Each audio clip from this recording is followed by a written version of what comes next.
Доброе утро, дорогая республика! Мы рады приветствовать всех наших любимых телезрителей, кто сейчас смотрит телеканал «Якутия-24» и НВК «Саха». Это «Утро Якутии», и с вами вновь Дарья Анкехова и Руслан Ачиров.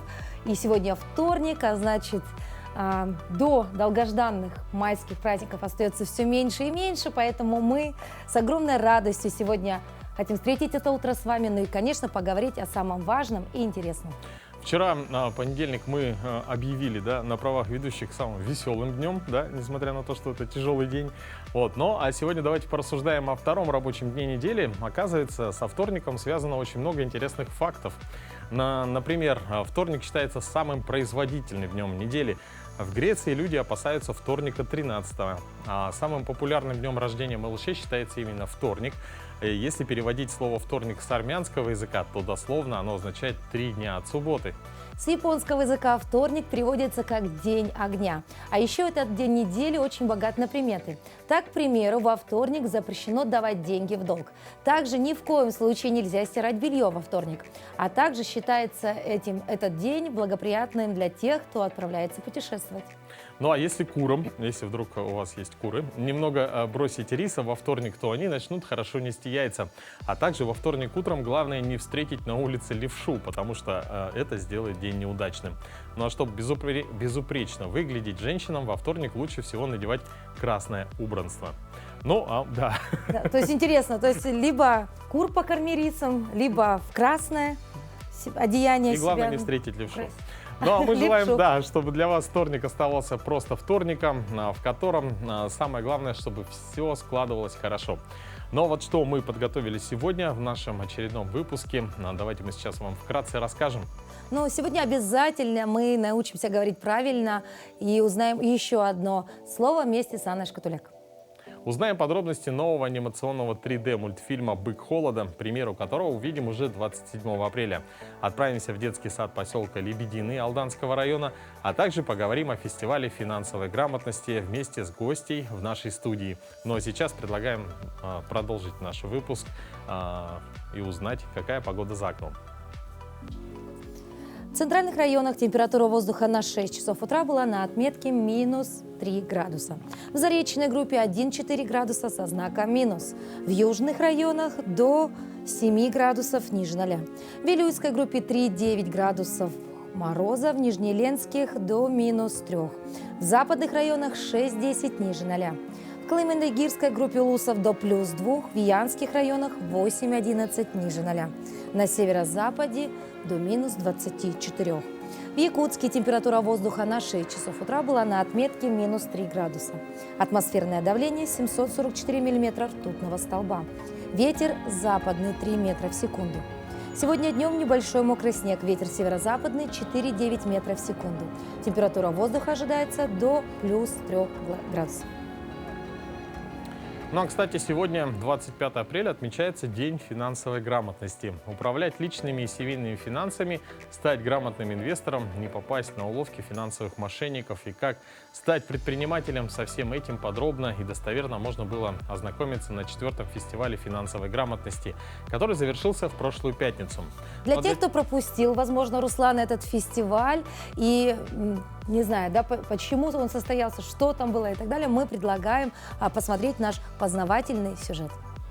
Тамара Михайловна Волкова, преподаватель Якутского финансово-экономического колледжа имени Фадеева, одна из продолжателей династии финансистов. Первой была тетя Тамары Михайловны, выпускница уже далекого 1934 года. Началось с моей тетушки. Это Примова Тамара Владимировна. 34 год, выпускник 34 года. Потом идет моя мама, выпускница 44 года во время войны. И мой папа, он выпускник Красноярского колледжа, но тоже династия финансист. Вот семья финансистов. Я не хотела быть финансистом, я решила стать программистом.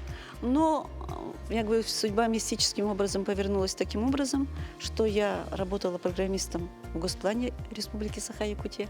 А когда он был реорганизован, я перешла работать инженером-программистом с правом преподавания в Якутский финансово-экономический колледж. То есть это вот уже, будем говорить, пятый член, который имеет отношение к колледжу. Супруг Тамары Михайловны, двое ее сыновей, невестка также закончили колледж. А теперь студентом ЕФЭК является и внук Дамир Волков. Дамир, интересно, вот ты сам решил, это было твое четкое личное решение поступить, или как-то все-таки, ты думаешь, повлияла судьба, поколений? Частично повлияло, частично нет. Сам очень близко люблю экономику, а также информатику. И, собственно, по династии что бы и не пойти. Собственно, так как довольно хороший колледж, решил выбрать вот его. Надо быть верным своим профессиям. Закончив колледж, можно работать вообще в различных областях народного хозяйства. Что это может быть и банк, это может быть и финансовые органы. Это Много возможностей открывается. Да, это могут быть различные предприятия республики. То есть, конечно, применение очень большое. С такой познавательной лекцией Тамара Михайловна выступила перед студентами и гостями в рамках фестиваля финансовой грамотности «Семья. Инвестиции в будущее». Фестиваль прошел в онлайн-формате, что позволило участникам в удобное время собраться всей семьей и с пользой весело провести время. На третий день фестиваля в стенах Якутского финансово-экономического колледжа были подведены итоги с награждением победителей. Также для всех желающих прошли творческие мастер-классы. В какую игру вы играете? Как называется, не знаю, но я в такую играла. Надо вот так вот поставить и словить все вот так вот, а потом бросить и поймать вот так вот. Что у тебя получается? У меня получается только, когда она вот так вот стоит, и вот так вот получается только. В программе также были частушки для пенсионеров, «Мои финансы не поют романсы», Никогда не говори ни денег мало, денег нет. интерактивные квиз-игры, а также китайская каллиграфия. Мы со студентами дополнительно занимаемся, то есть изучаем китайский, проводим разные мероприятия. И сегодня как раз, вот как вы видите, мы проводим курс, не курс, а вот это вот мастер-класс по каллиграфии. А все, что творческой душе угодно, можно было приобрести на семейной ярмарке «Даешь прибыль». Вот так ярко и весело уже в 4-й раз прошел фестиваль, который позволяет улучшить знания в сфере личных и семейных финансов, научиться правильно распоряжаться деньгами и приобретать полезные финансовые привычки. Катерина Винокурова, Семен Афанасьев, Якутск. Ну а подробнее об итогах фестиваля мы поговорим в нашей студии с Солдатовой Галиной Федоровной. Это заместитель директора финансово-экономического колледжа имени Ивана Фадеева. Доброе утро. Доброе утро. Мы знаем, что фестиваль проводится уже в 4-й раз, да, и имеет разную тематику. И исходя из нашего сюжета, мы узнали, что в этот раз фестиваль назывался «Семья. Инвестиции в будущее». Почему такое название и в целом прошла ли программа точностью вот по этому вектору? На прошлой неделе в Якутии состоялся республиканский фестиваль «Семья. Инвестиции в будущее» по финансовой грамотности. Фестиваль действительно он ежегодно приобретает такие широкомасштабные форматы и предназначен для разных аудиторий, имеются разные площадки. Это начиная с детей дошкольного возраста, школьники, студенты, взрослое население, а также лица преклонного возраста. Поэтому фестиваль называется именно «Семья. Инвестиции в будущее». Мы на фестивале освещаем вопросы, связанные с пенсионной грамотностью, налоговой грамотностью, инвестиционной грамотностью. Говорим о личных финансах. То есть это все то, что интересует людей и то, что связано непосредственно с личной жизнью каждого человека. Скажите, кто был спикерами на фестивале?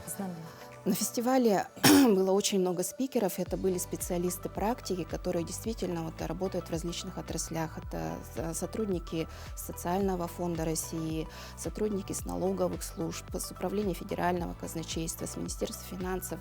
То есть они практики наиболее подробно и доходчиво объясняли на простых примерах свою тему. Этот фестиваль проводился только в рамках нашей столицы, республики, или можно было наблюдать за ним и далеко за пределами региона? Действительно, наш фестиваль он приобрел такой всероссийский масштаб, потому что мы слушали спикеров не только наших. Фестиваль проходил в смешанном формате. 2 дня мы организовали фестиваль в формате онлайн, и последний день это был очный формат. формате онлайн расширились границы фестиваля и подключались такие педагоги, специалисты. С Министерства финансов Российской Федерации были спикеры, с города Орла, Курска, Кузбасса. Также подключались слушатели с различных регионов, с Новосибирска, с Красноярска. И поделились практикой наши жители районов, это Мирнинский район, Мегино-Кангаласский район, о том, как они повышают финансовую грамотность в своих районах. Но в целом сейчас учебный год подходит к концу, но тем не менее какие-то еще планируются масштабные мероприятия или, может быть, в рамках На этого базе года, финансово-экономического текущего года? колледжа. Действительно, вот повышение финансовой грамотности мы занимаемся не в первый год, как финансово-экономический колледж, и достаточно большой объемный план мероприятий, и мы формируем нашу программу, наш план, исходя из потребностей населения, какие темы их интересуют, допустим, тоже финансовое мошенничество, которое очень распространено в связи с развитием интернет-услуг, цифровых услуг, допустим, вопросы налоговой грамотности, как воспользоваться налоговыми вычетами. Вопросы в сфере личных финансов – это первостепенная тема, как оптимизировать бюджет, планировать свои расходы. Потому что сейчас действительно такой век, когда очень много рекламы, когда человек, может быть, совершает импульсивные покупки, не обдумывая, что это повлечет в будущем. Галина Федоровна, а эти мероприятия проходят в виде мастер-классов, либо какие-то обязательно крупные фестивали, да? И кто может посетить подобные мероприятия? Только ваши студенты, их родители, резиденты или все жители республики? Действительно, мы работаем для всех жителей республики, делимся практиками с другими регионами, и форматы применяем разные, интерактивные форматы. Это и мастер-классы, и мастерские работают, и конкурсы различные, лектории проходят в виде финансового советника. То есть форматы очень разные, и финансовая грамотность позволяет из повседневной жизни практиковать эти форматы в таких интересных формах.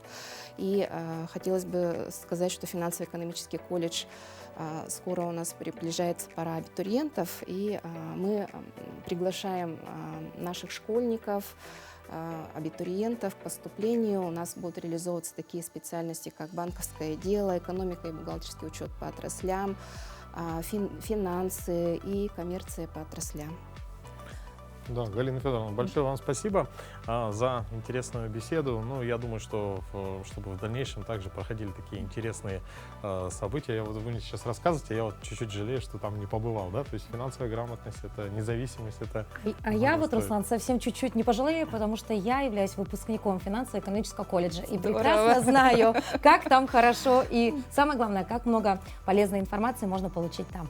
Ну а сейчас мы прервемся на небольшую паузу.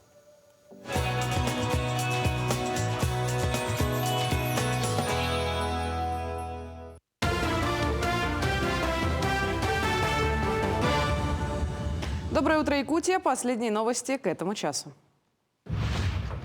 Для россиян расширили список трудных жизненных ситуаций, в которых они могут получить льготный период по ипотеке. Это срок, на время которого банк дает возможность не выплачивать кредит или уменьшить размер платежей. Соответствующий федеральный закон вступает в силу завтра. Россияне, живущие в зоне природных и техногенных чрезвычайных ситуаций, смогут потребовать у банка отсрочку ипотечным выплатам. При этом заемщику необходимо подтвердить, что он живет в зоне бедствия, которая нарушила условия его жизни и лишила имущества. Кредитор вправе запросить у клиента соответствующие документы, а выдать их должны органы местного самоуправления. После этого в течение 60 календарных дней можно обращаться к кредитору.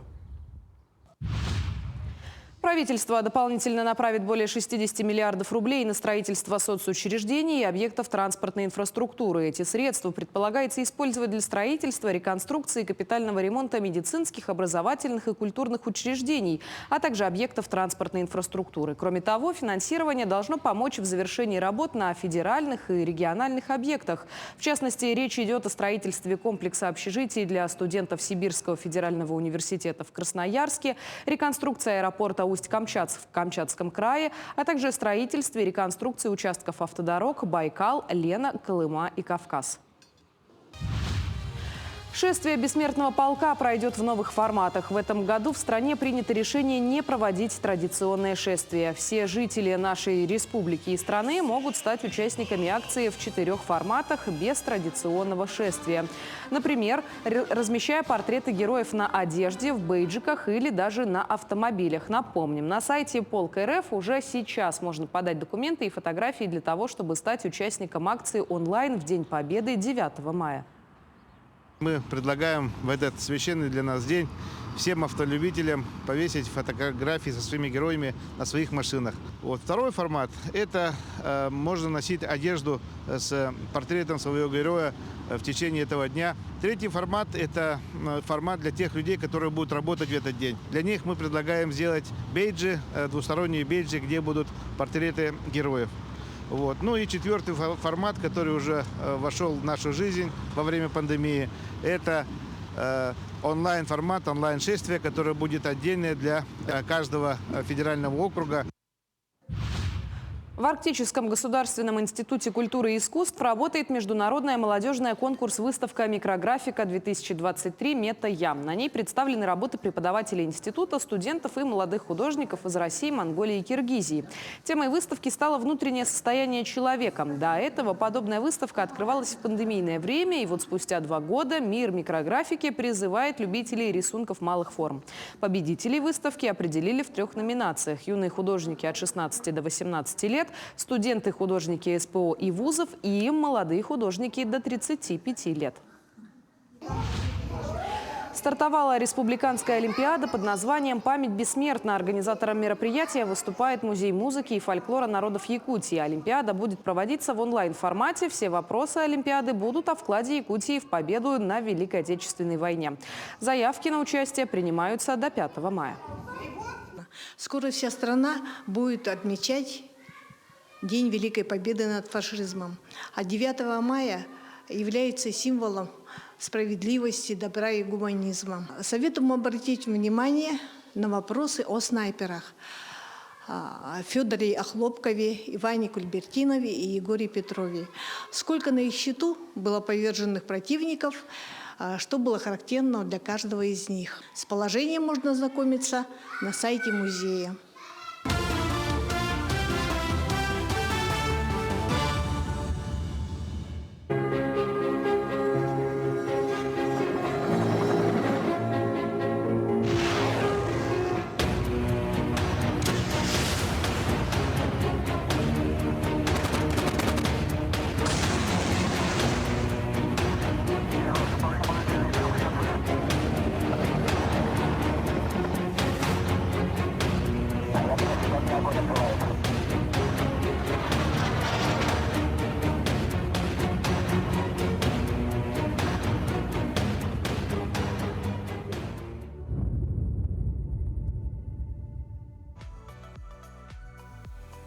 Доброе утро. Мы продолжаем. Сегодня, как мы уже сказали, 25 апреля на календаре. И в том числе, помимо других праздников, сегодня празднуется День дочери.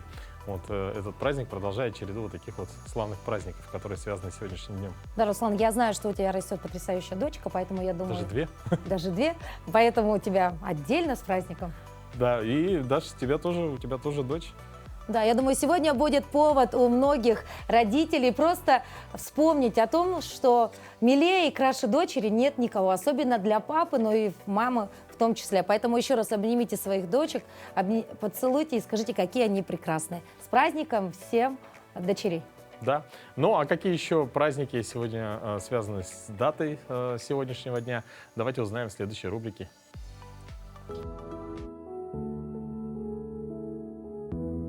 На календаре 25 апреля. Сегодня отмечают День дочери, День ДНК, Международный день делегата, Всемирный день борьбы с малярией, Всемирный день пингвинов и День чувашского языка. По народному календарю Василий Парильщик. На Василия весна землю парит, подмечали крестьяне.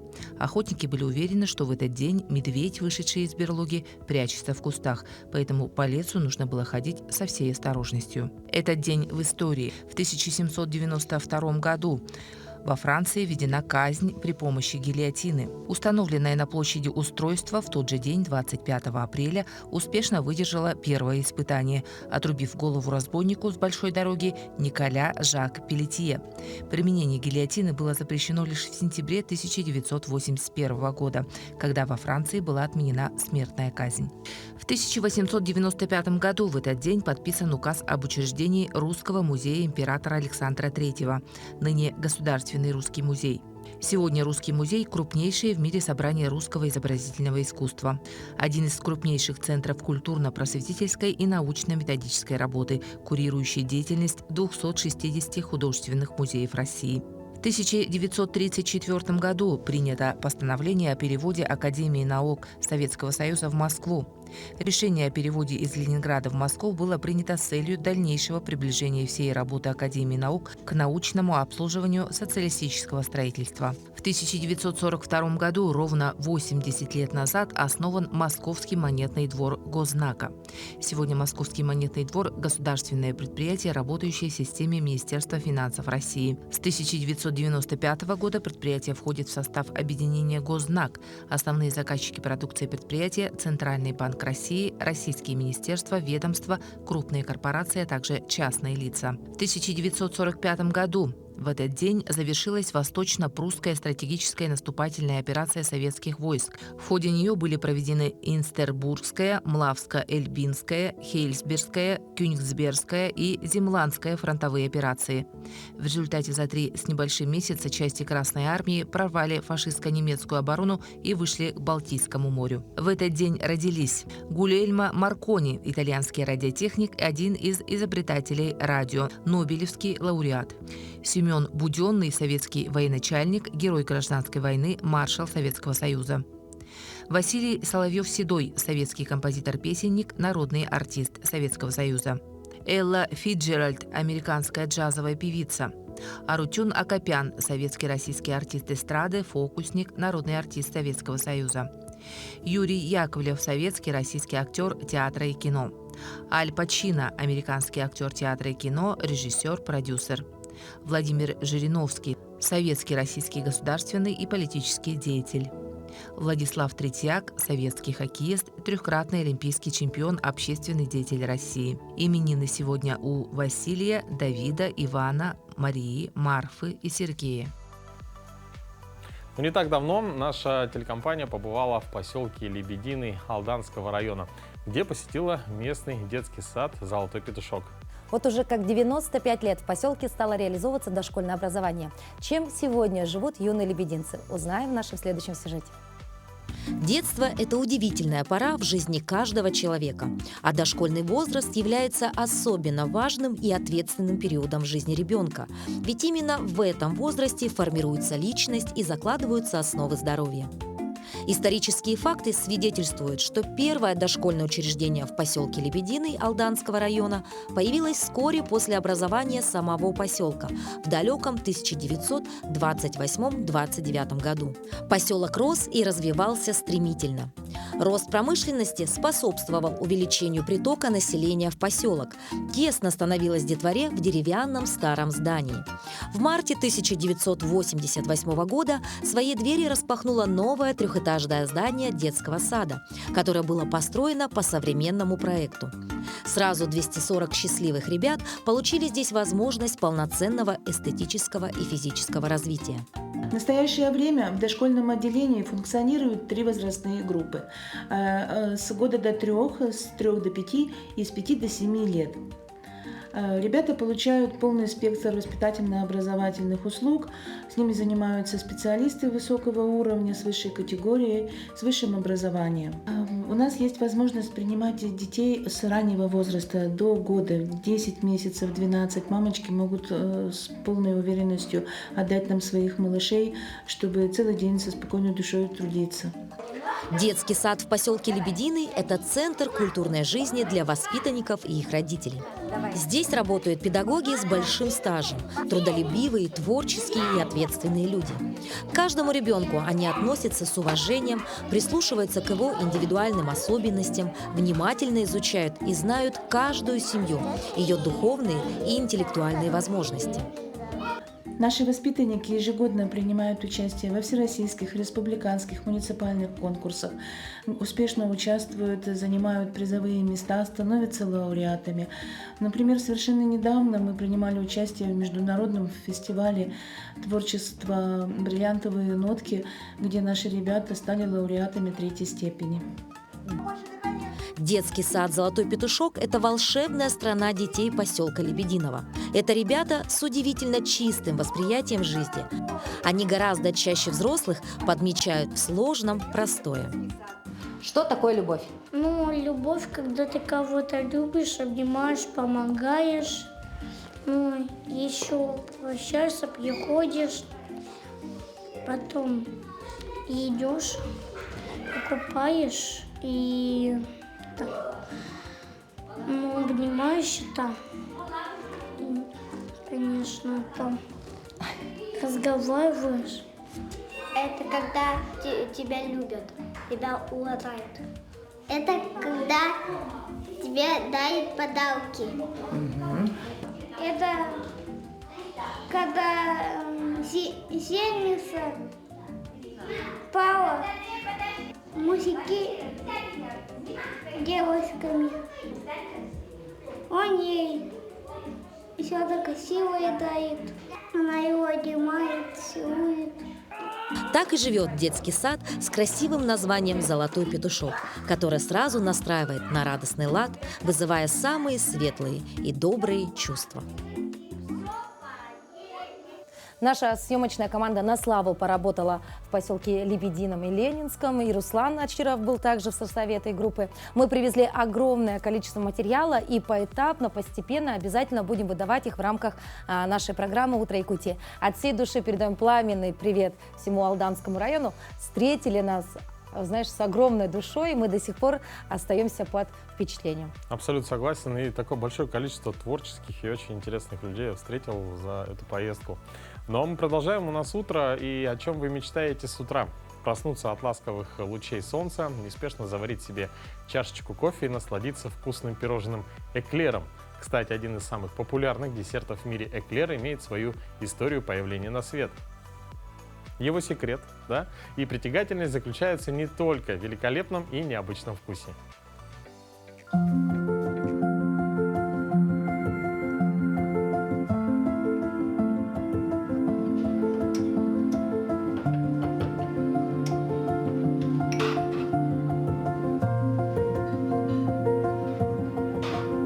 Доброе утро. Ваш эклер. Приятного аппетита. Спасибо.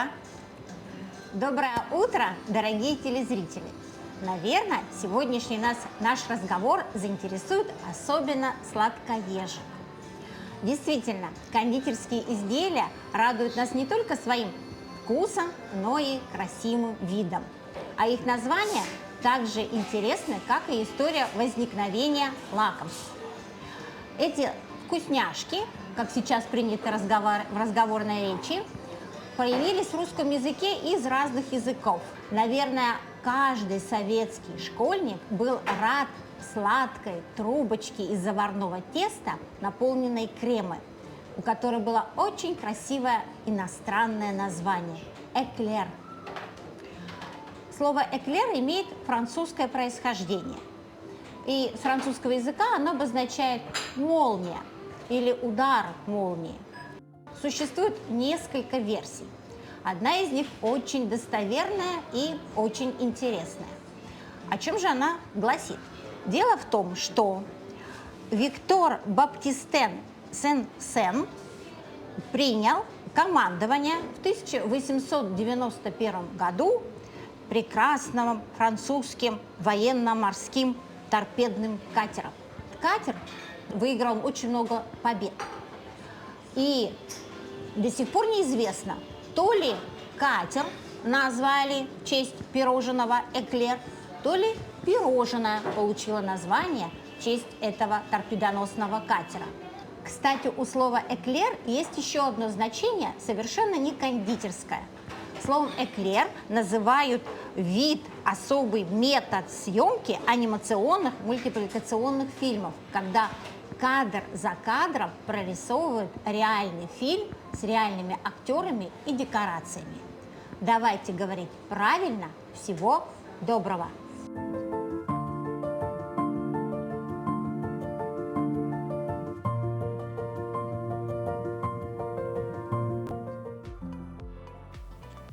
Век живи, век учись, да, Руслан? Вот замечательно у нас рубрики «Книжная полка», «Говорим правильно», да?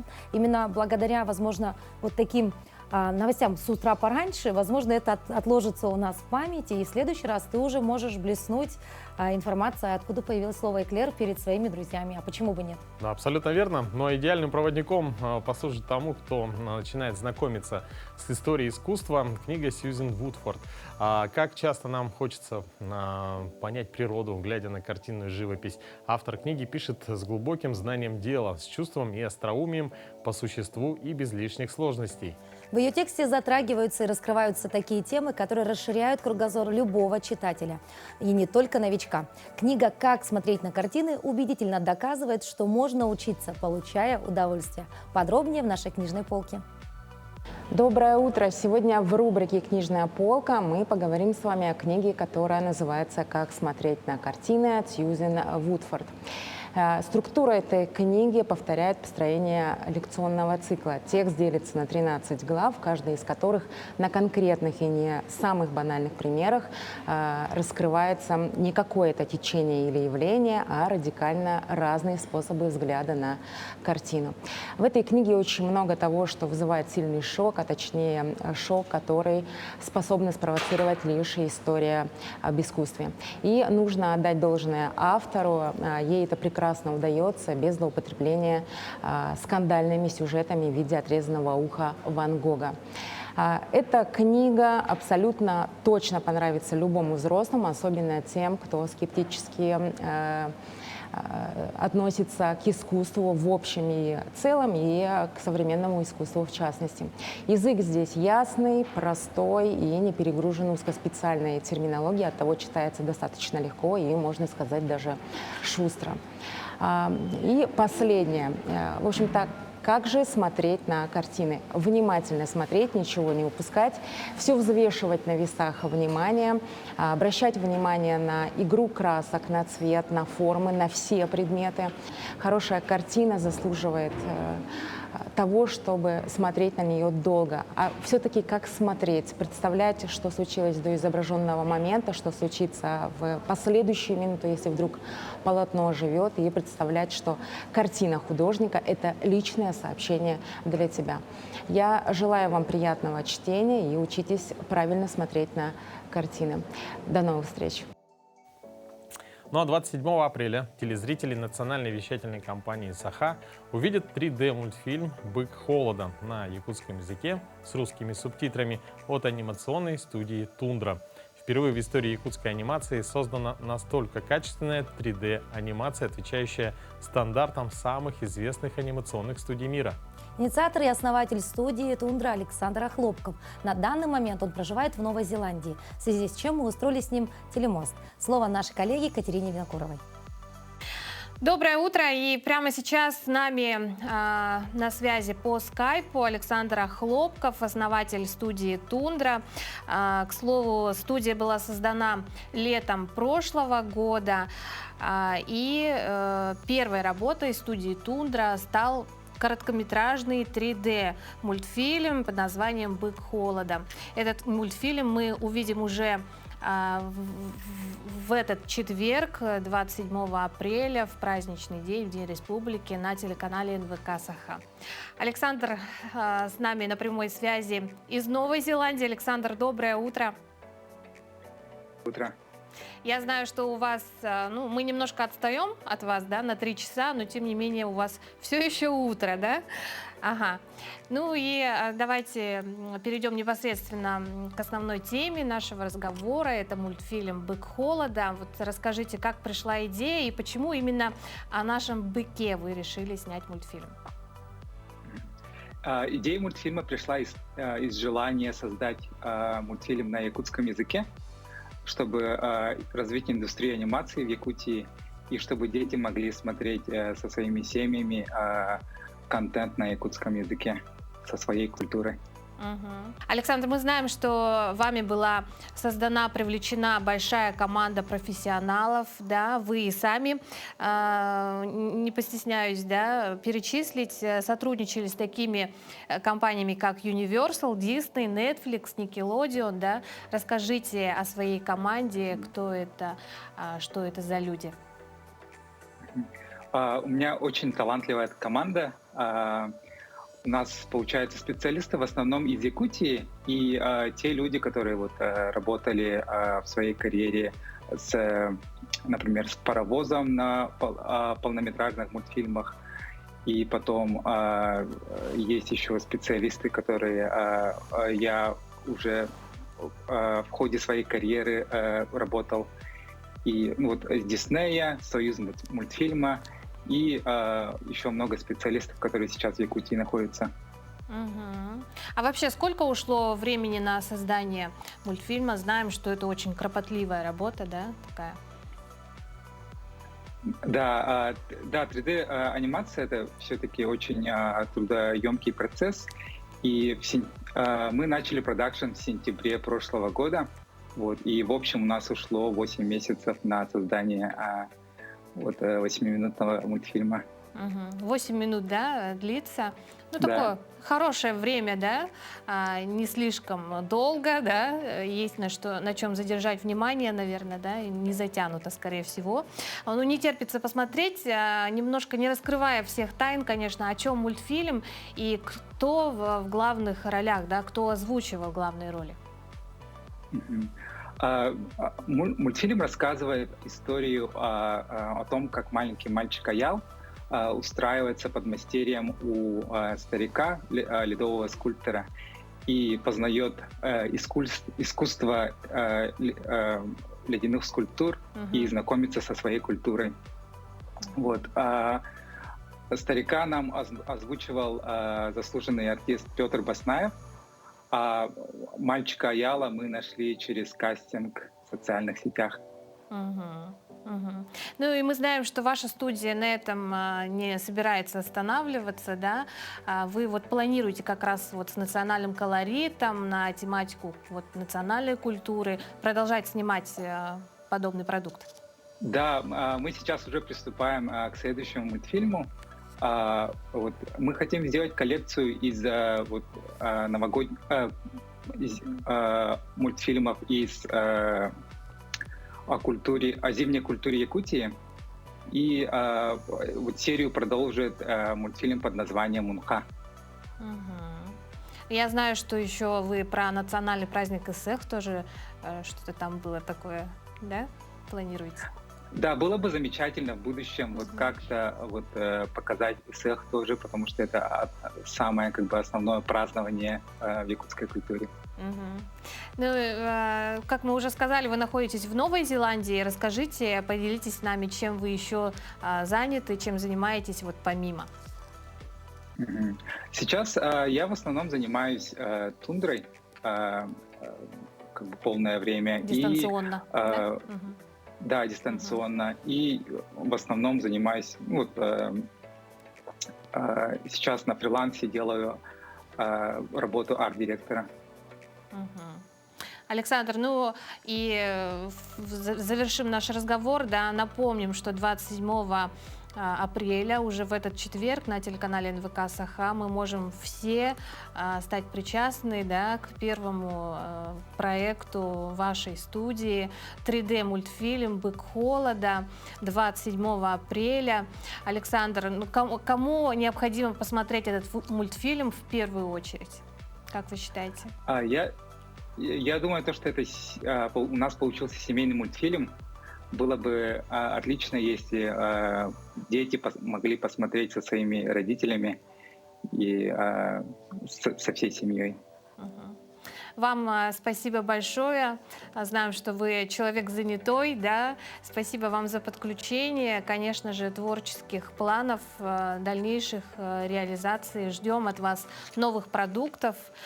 Спасибо большое. Отличного вам дня сегодня. Спасибо, всего доброго. А в нашей студии сегодня Айсен Диадоров, озвучивший 10-летнего непоседу Аяла. Айсен у нас ученик 5 класса Актемской средней общеобразовательной школы имени Панкратия Шадрина Хангаласского улуса. Айсен, доброе утро. Доброе утро. Доброе утро. Айсен, вот только сейчас по скайпу, да, основатель мультика рассказал о том, что ты проходил целый кастинг и Да. выбран был не случайно. Вот давай расскажи немножко о том, как, с чего все началось, откуда ты узнал о том, что требуется вот мальчик, который должен озвучить главного героя. Ну, нам тетя отправила моей маме публикацию о том, что Тундра Animation ищет мальчика для озвучивания. И мы с мамой решили принять участие. Мы записали короткое голосовое сообщение, и через несколько дней нам сообщили, то, что я в финале с 8 детьми. И еще через несколько дней сообщили, то, что меня взяли на озвучку. Вот О, интересно. То есть одно звуковое сообщение вы отправили, и оно само постепенно тебя привело к победе? Да. То есть ты потом ничего не записывал дополнительно? Сразу возникает вопрос, а что было в этом сообщении? Там были слова из мультфильма «Эхебекке алгас мне хачайгалан эхебен». А расскажи поподробнее о своей роли. Ты понимаешь, что мальчику Аялу 10 лет, да? И он не очень усидчивый мальчик. Непоседа. Да. Ну, главный герой Аял, он позитивный, добрый мальчик и любимчик всех соседей. Он очень хочет делать крутые фигуры из льда и просит об этом его дедушку Бекке. Хорошо. А как ты думаешь, вы похожи с ним вообще? Вот почему-то мне кажется, что по характеру ты, наверное, очень даже похож к нему. Тоже такой же активный, позитивный, очень добрый. Ну да. А внешне похожи или ты покрасивее? Не знаю. Сложно сравнить, там же нарисованный мальчик.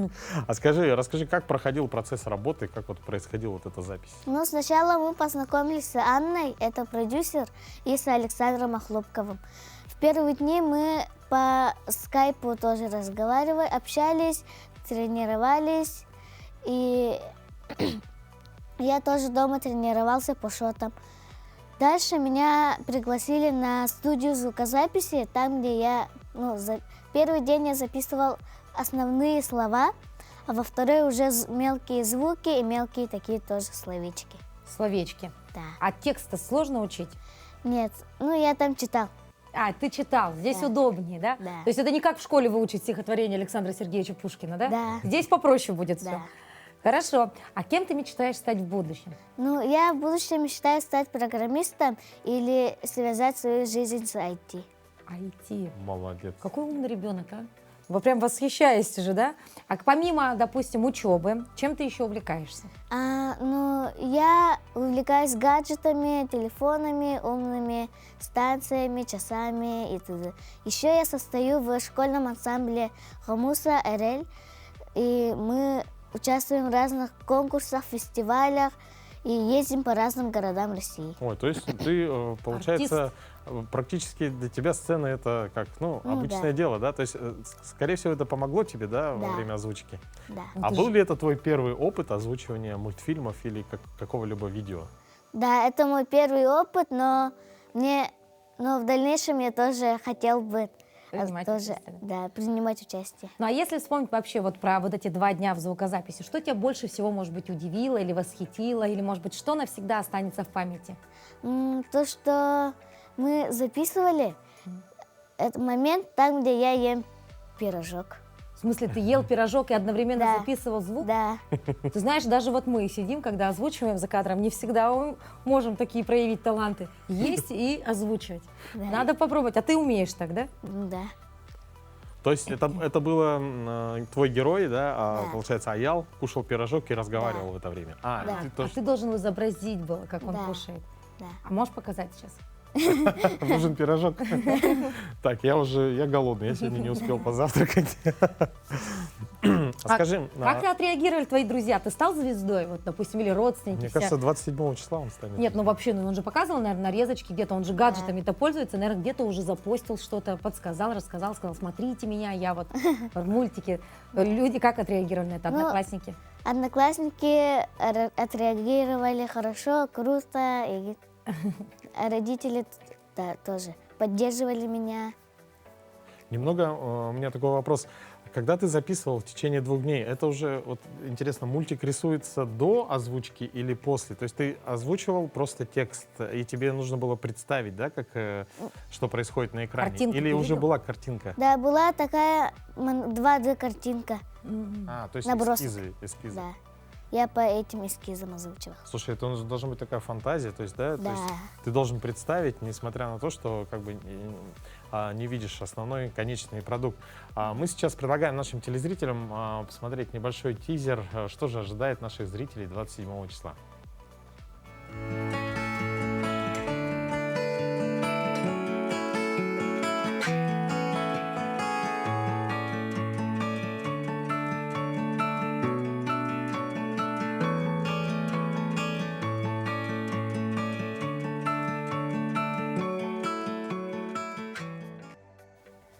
Айсен, спасибо тебе большое за то, что посетил наш утренний эфир. Ты такой молодец, лучезарный, так рано проснулся. Да, и приехал с Актемцев, да? С Актемцев приехал к нам. Но сейчас тебе, наверное, нужно торопиться уже побыстрее в школу.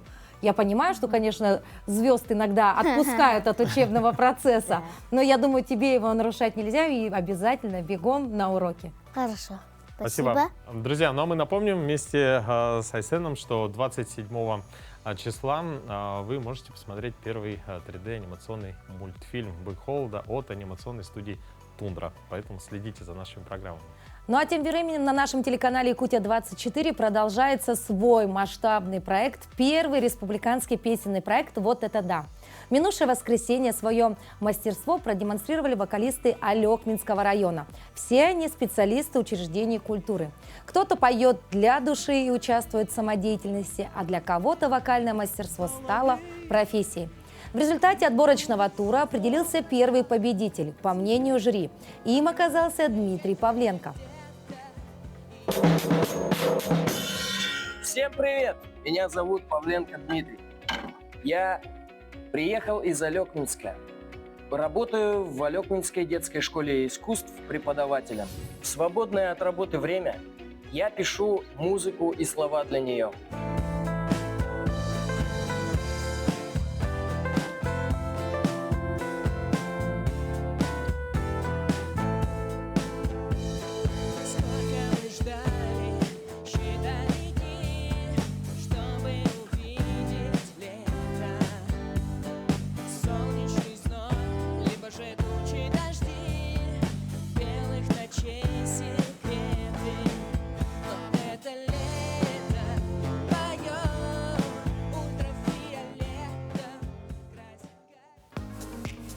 Финалиста выберите вы, уважаемые телезрители. За понравившегося участника можно проголосовать, отправив СМС на номер 5533 со словом «Ход» и указав номер понравившегося участника. Голосуйте, поддержите. Совсем скоро нас ждет отборочный тур представителей города Якутска. И уже в конце месяца будет очень классное, большое масштабное шоу, куда приедут все финалисты с разных улусов. И все мы встретимся в городе Якутске и узнаем, кто же станет лучшим вокалистом нашей республики. Ну а сейчас мы с огромным удовольствием передаем слово нашим коллегам из новостного блока.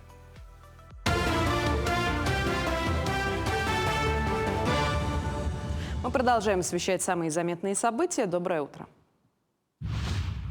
В России разработана тест-система для выявления вируса кори, который диагностирует заболевание за 3-4 дня до появления клинических симптомов. Набор реагентов разработан специалистами Центра стратегического планирования Федерального медико-биологического агентства России и зарегистрирован Росздравнадзором. Как объясняют специалисты, именно использование ПЦР-тестирования позволяет выявить заболевание в инкубационном периоде, что поможет остановить распространение вируса. По информации Роспотребнадзора, локальные вспышки заболевания уже зарегистрированы в 44 регионах нашей страны.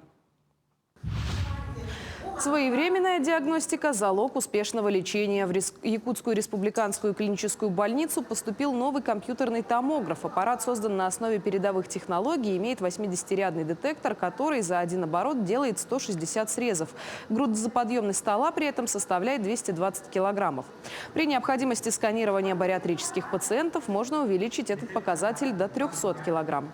Томограф позволяет получить четкие изображения отличного качества. Отметим, что в клинической больнице 16-срезный компьютерный томограф последний раз был приобретен 12 лет назад. Число бюджетных мест в вузах по медицинским специальностям будет увеличено. Соответствующее поручение глава российского правительства Михаил Мишустин дал Минздраву, Миноборнауки и Минпросвещения. Кроме того, ведомствам предстоит разработать дополнительные меры по выполнению заказчиками целевого обучения обязательств по трудоустройству выпускников медицинских вузов. Срок исполнения – 1 октября. Еще одной задачей, поставленной главой Кабмина, является подготовка предложений по повышению привлекательности вузовских образовательных программ по инженерно-техническим специальностям, а также по увеличению контрольных цифр приема на бюджетное обучение по таким программам. Такое поручение Мишустин дал Миноборнауки, Минфину и Минпромторгу. Предложение необходимо подготовить до 1 июня.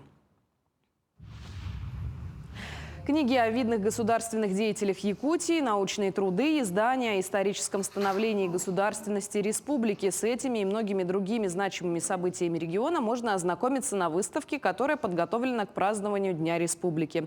На показ выставлены материалы о законодательстве, в том числе Конституция Якутии 1925 года, книга-отчет о работе правительства в 28-29 годах. Также внимание посетителей выставки привлекает генеральный план реконструкции народного хозяйства на 10 и 15 лет и газетные публикации региона за последние 17 лет. Особенностью данной выставки стали книги, изданные в честь столетия ЯССР в 21-23 годах. Это новое издание об участниках борьбы за установление советской власти в Якутии, Максиме Амосове и Сидоре Барахове, книги, посвященные общественным деятелям и представителям национальной интеллигенции, и юбилейное издание Республики Саха-Якутия о становлении и развитии Якутии с начала XX века по наши дни. С выставкой можно ознакомиться до середины мая. Ну а в Мирном стартовал молодежный патриотический фестиваль «Мирный поет о мире». Цель – пропаганда идей гуманизма, гражданского патриотизма, уважения к истории государства и родного края, а также укрепление культурных связей между улусами республики. Фестиваль проводится в этом году в 20-й раз. К участию в фестивале приглашены исполнители и творческие коллективы в возрасте от 14 до 35 лет. В этом году фестиваль проводится по 7 направлениям. Музыка, танцы, оригинальный жанр, новые медиа, театр, новая номинация «Герой нашего времени» и визуальные коды. По каждому направлению принимались заявки. Мы собрали много участников, более 500. Участники из Якутии, с разных уголков. Некоторые в заочном режиме, некоторые приехали к нам. Сейчас происходит регистрация. И целую неделю у нас будут проходить отборы, концерты, мастер-классы, семинары. Приглашаем всех присоединиться. На мастер-классы и концерты могут попасть любой желающий. К этому часу это все новости. Хорошего дня.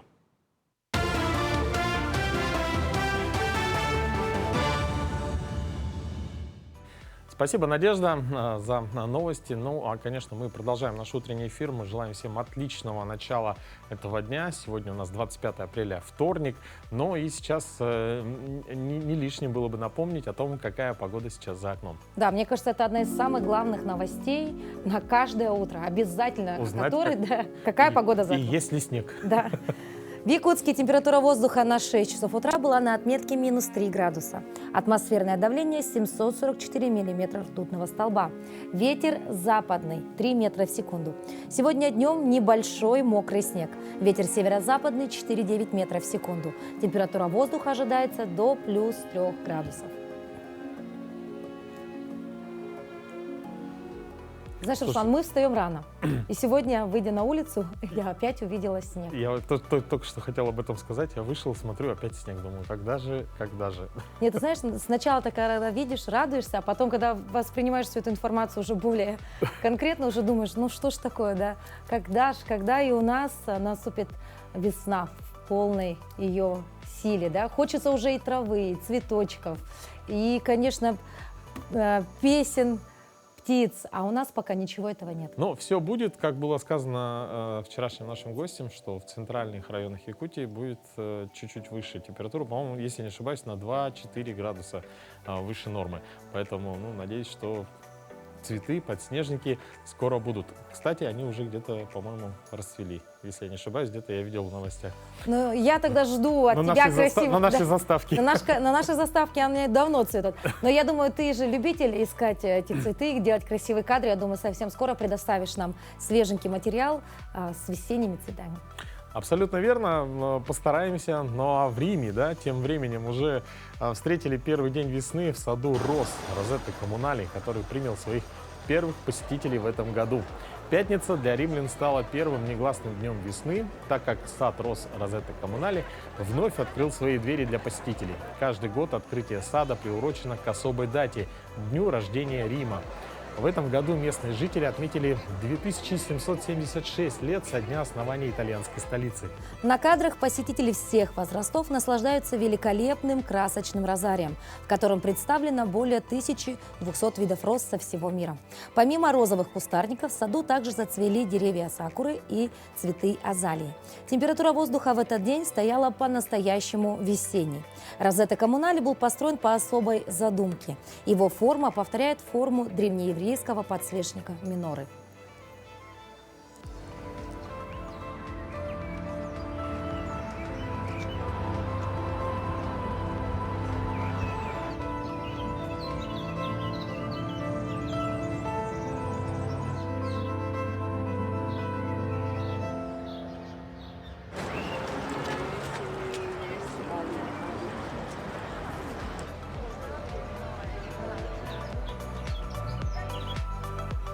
Такая вот красота. Я думаю, что летом у нас будет не хуже. Поэтому, друзья, мы желаем вам отличного дня и увидимся уже буквально завтра. Оставайтесь на телеканале Якутия 24 и будьте в курсе всех событий. Доброго утра!